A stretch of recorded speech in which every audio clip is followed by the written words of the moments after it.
ಹಾಗ ಎಲ್ಲ ನಮಸ್ಕಾರ ರೀ, ಹೊಸ ಬ್ಲಾಗ್ ವೆಲ್ಕಮ್ ಇವತ್ತಿನ ಬ್ಲಾಗ್ ಸ್ಟಾರ್ಟ್ ಮಾಡ್ತಾಯಿದ್ದೀನಿ. ಬನ್ನಿ ಗೈಸ್.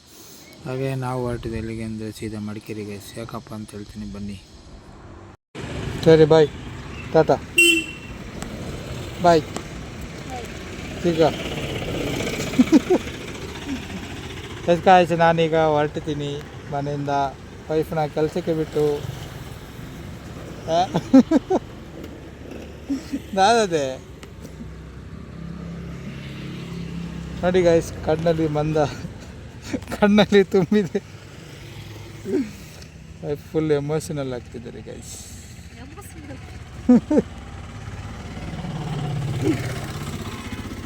ಬಾಯ್ ಈಗ ಟಾಟಾ ಟಾಟಾ ಟಾಟಾ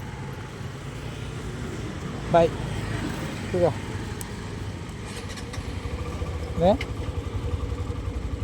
ಕಾದೆ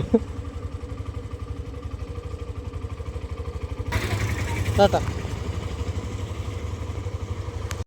ಹಾಗೆ ವೈಫ್ನ ಕೂಡ ಕೆಲಸಕ್ಕೆ ಬಿಟ್ಟು ಅಲ್ಲಿಂದ ನಾನು ಹೊರಟೆ. ವೈಫ್ ಕೂಡ ಕಳಿಸ್ಲಿಕ್ಕೆ ತುಂಬ ಬೇಜಾರಲ್ಲಿ ಕಳಿಸಿದರು.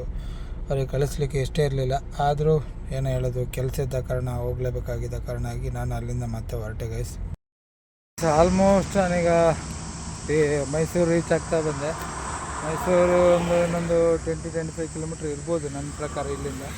ನಾನೀಗ ಆಲ್ಮೋಸ್ಟ್ ಒಂದು ಸ್ವಲ್ಪ ಇಲ್ಲೊಂದು ಸ್ಟಾಪ್ ಹಾಕಿದ್ದೀನಿ. ಗಾಡಿ ಮಾತ್ರ ನೆಕ್ಸ್ಟ್ ಲೆವೆಲ್ ಇದೆ ಗೈಸ್. ಆರಾಮಾಗಿ ನೀವೊಂದು 125 cc ಆರಾಮಾಗಿ ಲಾಂಗ್ ರೈಡ್ ಹೋಗ್ಬೋದು ಅಂತ ನನ್ನ ಪ್ರಕಾರ ಹೇಳಲಿಕ್ಕೆ ಇಷ್ಟಪಡ್ತೀನಿ. ನಾನು ಆಲ್ಮೋಸ್ಟ್ ಈಗ 100-115 ಕಿಲೋಮೀಟ್ರ್ ಬಂದೆ ಹೈವೇಲಿ. ಹಾಗೆ ಟೋಟಲ್ ನೆನ್ನೆಯಿಂದೆಲ್ಲ ಕಿಲೋಮೀಟ್ರ್ ಸೇರಿಸಿದರೆ ಒಂದು 200 ಕಿಲೋಮೀಟ್ರ್ ಆಯಿತು. ಗಾಡಿ ಮಾತ್ರ ನೆಕ್ಸ್ಟ್ ಲೆವೆಲ್ ಇದೆ. ಅಂದರೆ ಆಲ್ಮೋಸ್ಟ್ ನಾನೊಂದು 100 ಏನೂ ಹೊಡ್ತಿಲ್ಲ, ಗಾಡಿ ಹೊಸ ಗಾಡಿ ಅಲ್ಲ, ಹಾಗಾಗಿ ನಾನೊಂದು 60 ಸ್ಪೀಡಲ್ಲೇ ಬಂದೆ. ಆದರೂ ಅಷ್ಟೊಂದೇನೂ ಟಯರ್ಡ್ನೆಸ್ ಆಗಲಿಲ್ಲ. ಸ್ವಲ್ಪ ಬ್ಯಾಕ್ ಪೈನ್ ಮಾತ್ರ, ಒಂದು ಸ್ವಲ್ಪ ಕುಂಡಿ ನೋವು ಅಂತಷ್ಟೇ. ನೋಡಿ ಗಾಡಿ ದೂರದಿಂದ ನೋಡೋ ಯಾವ ಥರ ಕಾಣ್ತದೆ ನೋಡಿ. 100 cc ಅಂತ ಅನ್ಸೋದೇ ಇಲ್ಲ, ಒಂದು 250-300 cc ಆ ಟೈಪಲ್ಲಿ ಕಾಣುತ್ತೆ.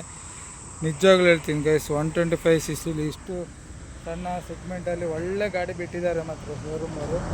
ನೋಡ ಇನ್ನೂ ಕಿಲೋಮೀಟ್ರ್ ಹೋಗ್ಲಿಕ್ಕಿದೆ. ಇನ್ನೊಂದು ಮೈಸೂರಿಗೆ ಎತ್ತೋಗಿ ಇನ್ನೊಂದು ಮೈಸೂರು ಹೋಗಲ್ಲ, ಮೈಸೂರಿಂದ ಸ್ವಲ್ಪ ಹೈವೇಗೆ ಹೋಗ್ತೇನೆ. ಹೇಗಿದೆ ಗಾಡಿಯಿಂದ ಪರ್ಫಾರ್ಮೆನ್ಸಲ್ಲಿ ಹೇಗಿದೆ ಅಂತ ನಾನು ಹೇಳ್ತೀನಿ ಗೈಸ್. ನೋಡ್ಬೋದು ನೋಡಿ, ನಾನೀಗ ಮೈಸೂರು ಹತ್ರ ಇದ್ದೀನಿ.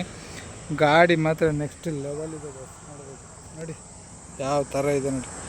ಈ ಸೈಡಿಂದ ನೋಡುವಾಗ ನಿಮಗೆ ಒಂದು 300-400 cc ಥರ ಕಾಣುತ್ತೆ ನೋಡಿ ಗೈಸ್. ನೋಡಿ ಯಾವ ಥರ ಇದೆ ಅಂತ, ಕ್ರೇಜ್ ಇದೆ ಗಾಡಿ ಮಾತ್ರ. ನೋಡ್ಬೋದು ನಾನೀಗ ಎಷ್ಟು ಕಿಲೋಮೀಟ್ರ್ ತೋರಿಸಿದ್ದೀನಿ ನೋಡ್ಬೋದು ನೋಡಿ. ನಾನು ಈಗ ಬಂದಿರೋದು ಕಾಣೋದಿಲ್ಲ, 116 ಕಿಲೋಮೀಟ್ರು. ನೆನ್ನೆಯಿಂದ ಟೋಟಲಿ ನಾನೊಂದು 201 ಕಿಲೋಮೀಟ್ರ್ ಓಡಿಸಿದ್ದೀನಿ. ಮೈಲೇಜ್ ಚೆಕ್ ಮಾಡಬೇಕಷ್ಟೇ ಇನ್ನೆಷ್ಟು ಸಿಗುತ್ತೆ ಅಂತ. ನೋಡ್ಬೋದು ನೋಡಿ, ಹೊಸ ಹೆಲ್ಮೆಟು, ಹಾಗೆ ಪಾಲಕ್ಲವ ನೋಡಿ. ಇದು ನನ್ನ ವೈಫ್ ಗಿಫ್ಟ್ ಕೊಟ್ಟಿರೋದು ಗೈಸ್, ಕೃಷ್ಣನ ಗಿಫ್ಟ್ ಕೊಟ್ಟಿದ್ದಾರೆ. ಹಾಗೆ ಮನೆ ಗೈಸ್, ಇಲ್ಲೊಂದು 5 ಮಿನಿಟ್ಸ್ ರೆಸ್ಟ್ ಮಾಡಿ 5 ಮಿನಿಟ್ಸ್ ಒಂದು ಕ್ಯಾಬ್ ಕೊಟ್ಟು ಮತ್ತೆ ಇಲ್ಲಿಂದ ಹೊರಡುವ. ಗೈಸ್ ನಾನೀಗ ಮೈಸೂರು ರೋಡಲ್ಲಿದ್ದೀನಿ ಗೈಸ್. ಮೈಸೂರಲ್ಲಿ ಅಂದರೆ ಸರ್ವಿಸ್ ರೋಡಲ್ಲಿದ್ದೀನಿ.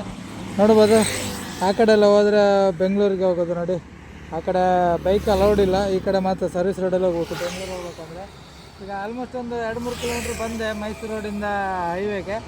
ನೋಡ್ಬೋದು, ಈ ವಿಷಯ ಏನಪ್ಪ ಅಂದರೆ, ಮೈಸೂರು ರೋಡಲ್ಲಿ ಸರ್ವಿಸ್ ರೋಡಲ್ಲಿ ಹೋಗ್ಬೇಕಂದ್ರೆ ತುಂಬ ಒಂದು ಹಂಪ್ಗಳೇ ಜಾಸ್ತಿ ಗಾಯ್ಸ್. ಹಾಗಾಗಿ ಸ್ವಲ್ಪ ಟೈಮ್ ಅಲ್ಲೇ ವೇಸ್ಟ್ ಆಗುತ್ತೆ. ಆಲ್ಮೋಸ್ಟ್ ಬೈಕವರೆಲ್ಲ ಇದೇ ಸರ್ವಿಸ್ ರೋಡಲ್ಲಿ ಹೋಗಬೇಕು. ಸರ್ವಿಸ್ ರೋಡಲ್ಲೇ ಹೋಗುವಾಗ ನಂದು ಆಲ್ಮೋಸ್ಟ್ ಟೈಮ್ ಆಗುತ್ತೆ. ನಾನು ಆಲ್ಮೋಸ್ಟ್ ಈಗ ಬೆಂಗಳೂರು ರೀಚ್ ಆಗಬೇಕಂದ್ರೆ ಒಂದು 100 ಇದೆ ಗಾಯ್ಸ್. 110 ಕಿಲೋಮೀಟರ್ಸ್ ಇದೆ, 120 ಕಿಲೋಮೀಟರ್ಸ್ ಇದೆ ಗಾಯ್ಸ್. ಹಾಗಾಗಿ ಬನ್ನಿ ಗಾಯ್ಸ್, ಈಗ ಹೊರಡುವ. ನಾವೀಗ ಸರ್ವಿಸ್ ರೋಡಲ್ಲೇ ಹೋಗೋ. ಎಷ್ಟೊತ್ತಿಗೆ ರೀಚ್ ಆಗ್ತೀನಿ ಗೊತ್ತಿಲ್ಲ. ಆಲ್ಮೋಸ್ಟ್ ಈಗ ಟೈಮಿಂಗೆಲ್ಲ 4 ಗಂಟೆ ತೋರಿಸ್ತಾ ಇದೆ. ಬನ್ನಿ ಗಾಯ್ಸ್ ಹೊರಡುವ, ಎಷ್ಟೊತ್ತಿಗೆ ರೀಚ್ ಆಗ್ತೀನಿ ಅಂತ ತೋರಿಸ್ತೀನಿ. ಎಸ್ ಗಾಯ್ಸ್, ನಾನು ಊಟಕ್ಕೆ ಅಂತ ನಿಲ್ಲಿಸಿದ್ದೆ. ಎಲ್ಲಿಯಪ್ಪ ಅಂದರೆ ನೈಸ್ ರೋಡ್ ಹತ್ರ. ನೋಡ್ಬೋದು, ನೈಸ್ ರೋಡ್ ಸರ್ವಿಸ್ ರೋಡ್ ಪಕ್ಕದಲ್ಲಿ ಇಲ್ಲಂದರೆ ಇಲ್ಲಿ ಮದ್ದೂರು ಅಂತ ಬೋರ್ಡ್ ಹಾಕ್ತೀನಿ ನೋಡಿ. ಇದು ಮದ್ದೂರು ಸರ್ವಿಸ್ ರೋಡು. ಈ ಸರ್ವಿಸ್ ರೋಡ್ ಪಕ್ಕದಲ್ಲೇ ನೋಡಿ, ಇಲ್ಲಿ ಹಿಂದೂಸ್ತಾನ್ ಪೆಟ್ರೋಲಿಯಂ ಅಂತ ಇದೆ ನೋಡಿ. ಅದರ ಪಕ್ಕದಲ್ಲೇ ಇರೋದು ಮಿಲ್ಟ್ರಿ ಹೋಟೆಲ್. ಸಖತ್ತಾಗಿತ್ತು, ಕುಸ್ಕ ಮತ್ತು ಕಬಾಬು ಸಖತ್ತಾಗಿತ್ತು ಊಟ. ಹಾಗೆ ಊಟ ಮಾಡಿಕೊಂಡು ಇಲ್ಲಿಂದ ಈಗ ಹೊರಡ್ತೀನಿ ಗೈಸ್. ಈಗ ಟೈಮಿಗೆ ಆಲ್ರೆಡಿ 3:10 ಆಯಿತು. ಇನ್ನೂ ಇಲ್ಲಿಂದ ಹೊರಡ್ತೀನಿ. ಇನ್ನೊಂದು 2.5 ಗಂಟೆ ಜರ್ನಿ ಇದೆ. ನೋಡ ಎಷ್ಟೊತ್ತಾಗ್ತದೆ ಅಂತ. 5-5:30 ಆಗ್ಬೋದು. ನೋಡೋ ಯಾವ ಟೈಮಿಗೆ ರೀಚ್ ಆಗ್ತೀನಿ ಅಂತ. ಫುಲ್ಲು ಬಿಸಿಲು ಜಾಸ್ತಿ ಇದೆ ಗೈಸ್. ಹೆವಿ ಟೈರ್ಡ್ ಆಗ್ತದೆ. ನೋಡ ಬನ್ನಿ ಹೊರಡುವ ಇಲ್ಲಿಂದ. ಫೈನಲ್ ಈಗ ನಾನು ಲೊಕೇಶನಿಗೆ ರೀಚ್ ಆಗಿದ್ದೀನಿ. ಎಲ್ಲಿದ್ದೀನಪ್ಪ ಅಂದರೆ ನಮ್ಮ ಇಲ್ಲಿ ನೋಡಿ ಕೆಂಪು ಹೋಟ್ ಹತ್ರ ಇಲ್ಲಿ ಲೊಕೇಶನಿಗೆ ರೀಚ್ ಆಗಿದ್ದೀನಿ. ಒಬ್ಬರು ಬರ್ತೀನಿ ಅಂತ ಹೇಳಿದ್ದಾರೆ, ಅವರಿಗೆ ವೇಟಿಂಗ್ ಮಾಡ್ತಾಯಿದ್ದೀನಿ. Just reach ಆದಷ್ಟಿದೆ. 5:50 ಆಗಿದೆ. ನೋಡ್ಬೋದು ಇದ್ರ ಮುಂದೆ ನಿಂತಿದ್ದೀನಿ. ಒಬ್ಬರು ಜನ ಬರ್ತಾರೆ, ಅವ್ರನ್ನ ತೋರಿಸ್ತೀನಿ ಯಾರು ಅಂತ ತೋರಿಸ್ತೀನಿ. ಬಾಬಾ 1 ಗಂಟೆ ಆಯ್ತು.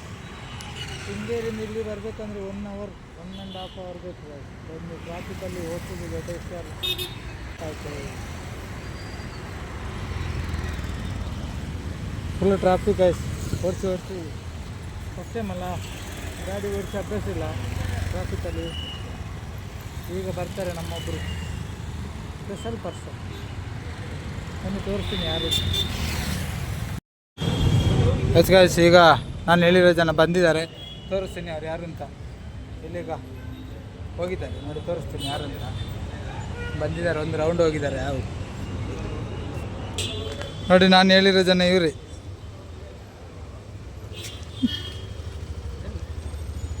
ಸಗುಣ ಹಾಂ ಡೌನ್ ಅವು ಹ್ಯಾಂಡ್ಲ್ ಬೇಯ್ತದ. ಅಪಾಚಿ ಬೈಕ್ದೆಲ್ಲ ಕತ್ತದ ಮಂಚ ದಗ್ಗದುಗುಲ್ಲು ಟ್ಯಾಂಕಿ ಮಲ್ಲದು. ಹಾಗೆ ಅಣ್ಣನ ಜೊತೆ ಜ್ಯೂಸ್ ಎಲ್ಲ ಕುಡ್ಕೊಂಡು ಅಲ್ಲಿಂದ ನಾನು ಮತ್ತೆ ಹೊರಟಿದ್ದೆ. ಎಲ್ಲಿಗಪ್ಪ ಅಂತ ಹೇಳ್ತೀನಿ ಬನ್ನಿ ಗೈಸ್. ಬೆಂಗಳೂರಿಗೆ ಬಂದ ತಕ್ಷಣ ಮಾಡಬೇಕಿದೆ ಕೆಲಸ ಏನು ಗೊತ್ತಾ? ಇದೇ ನೋಡಿ. ಯಾವುದಂದರೆ ಇದೇ ನೋಡಿ ಕೆಲಸ. ಮೊಬೈಲ್ ಹೋಲ್ಡ್ರು ಕೂಡ ಇರಲಿಲ್ಲ. ಎಲ್ಲಾದರೂ ಎಮರ್ಜೆನ್ಸಿ ಮೊಬೈಲ್ ಮ್ಯಾಪ್ ಹಾಕ್ಕೊಂಡು ಹೋಗ್ಬೇಕಂದ್ರೆ ಮೊಬೈಲ್ ಕೈಯಲ್ಲಿ ಹಿಡ್ಕೊಂಡು ಹೋಗ್ಲಿಕ್ಕೆ ಕಷ್ಟ ಆಗುತ್ತೆ. ಆದ ಕಾರಣವಾಗಿ ಅದಕ್ಕೋಸ್ಕರ ಅಣ್ಣ ಒಂದು ಮೊಬೈಲ್ ಹೋಲ್ಡ್ರು ತೆಗೆದುಕೊಡ್ತೀನಿ ಅಂತ ಹೇಳ್ದೆ. ಆಗ ಮೊಬೈಲ್ ಹೋಲ್ಡ್ರು ಅಲ್ಲೇ ಫಿಲ್ಟರ್ ಮಾಡಿಕೊಂಡು ಅಲ್ಲಿಂದ ನಾನು ಮತ್ತೆ ಹೊರಟೆ ಗೈಸ್. ನೋಡಿದ್ರಲ್ಲ ವೀಡಿಯೋ ಹೇಗಾಗಿದೆ ಅಂತ. ಇಲ್ಲಿಗೆ ಹೋಗಿ ಇಲ್ಲಿ ಹೇಗೆಲ್ಲ ಬಂದೆ ಅಂತ ಹೇಳಿದರೆ ಫುಲ್ಲು ಟೈರ್ಡ್ ಗೈಸ್. ನಾನು ಆಲ್ಮೋಸ್ಟ್ ರೀಚ್ ಆಗುವಾಗ 7-7:30 ಆಗಿತ್ತು. ಹಾಗೆ ಅಣ್ಣನೆಲ್ಲ ಮೀಟ್ ಆಗಿ ನೋಡಿದ್ರಲ್ಲ ವೀಡಿಯೋ ಹೇಗಾಗಿದೆ ಅಂತ. ಹಾಗೆ ಈ ವಿಡಿಯೋ ಇಷ್ಟ ಆಗಿದೆ ಲೈಕ್ ಮಾಡ್ಕೊಳ್ಳಿ, ಶೇರ್ ಮಾಡ್ಕೊಳ್ಳಿ, ಸಬ್ಸ್ಕ್ರೈಬ್ ಮಾಡ್ಕೊಳ್ಳಿ ಅಂತ ಹೇಳ್ತಾ ಈ ವಿಡಿಯೋ ಅಂತ ಹೇಳಲಿಕ್ಕೆ ಇಷ್ಟಪಡ್ತೀನಿ. ಇದೇ ಥರ ನೆಕ್ಸ್ಟ್ ವೀಡಿಯೋದಲ್ಲಿ ಸಿಗ್ತೀನಿ. Bye, see you, take care, bye. Next video